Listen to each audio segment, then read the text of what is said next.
Prince Andrew's eviction from Royal Lodge imminent as insider makes telling 5-word comment exclusive. Proud Prince Andrew had been determined to stay put, repeatedly telling couriers that he had every right to remain. Prince Andrew is understood to have caved to increasing pressures from the King and Palace officials to vacate Royal Lodge.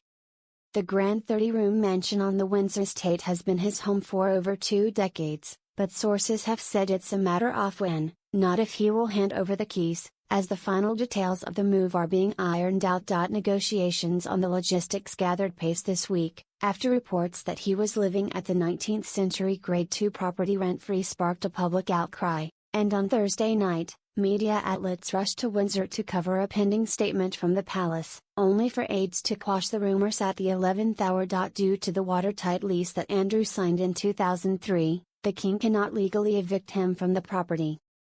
He had tried to force his hand last year by cutting off his funding, but Andrew continues to fund the costly maintenance costs required to uphold his lease, which lasts until 2078. However, the palace has piled on pressure for the prince to give up Royal Lodge voluntarily after years of unease about the optics of royal, having been stripped of his titles and patronages, living in such grandeur. Proud Andrew had been determined to stay put, repeatedly telling couriers the 8th had every right to remain. But with the controversy of his living arrangements showing no sign of abating, the palace is keen for the matter to be dealt with once and for all. Everyone just wants the matter to be resolved, they said. The longer this is drawn out, the worse it is for His Majesty. Last week, they hoped that Andrew's statement relinquishing his dukedom and other honors would be enough to put a stop to the drip-drop of scandal and endless newspaper headlines. But new details of his links with the sex offender Jeffrey Epstein continued to emerge, and the revelation that Andrew paid 1 peppercorn of rent if demanded per year has tipped the balance against him even further. MPs are calling for an inquiry into the financial arrangements, and the king renewed pressure on his brother to move into smaller accommodation, more fitting for a disgraced non-working royal and his ex-wife.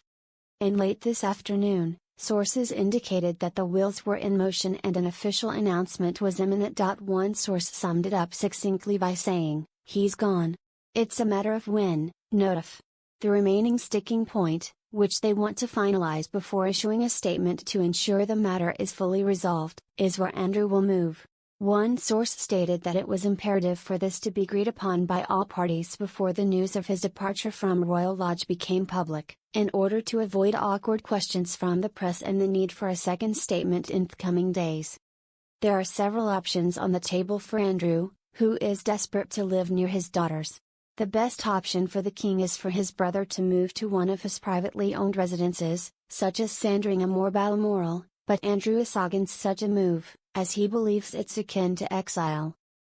He is keen to stay in Windsor so that he can continue to ride on the estate's grounds, but he may struggle to afford the rent of even the smaller properties, such as Duke and Duchess of Sussex's former home, Frogmore Cottage. However, since Andrew has prepaid the lease until 2078, he would be legally entitled to compensation for vacating the premises.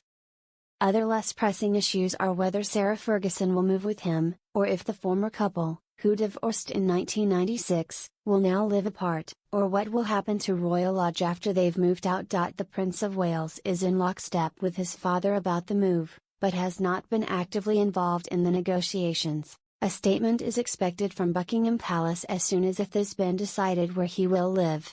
This could come over the weekend or early next week, as aides are pushing for it to be resolved as soon as possible. Andrew took over Royal Lodge after the death of his grandmother, Queen Elizabeth the Queen Mother, in 2002. He paid £1 million for the lease and a further £7.5 million for refurbishments. The terms of the lease stated that he only pays a peppercorn rent on the property, a legal term describing rent that technically exists but is nominal, often just £1 a year or even nothing at all.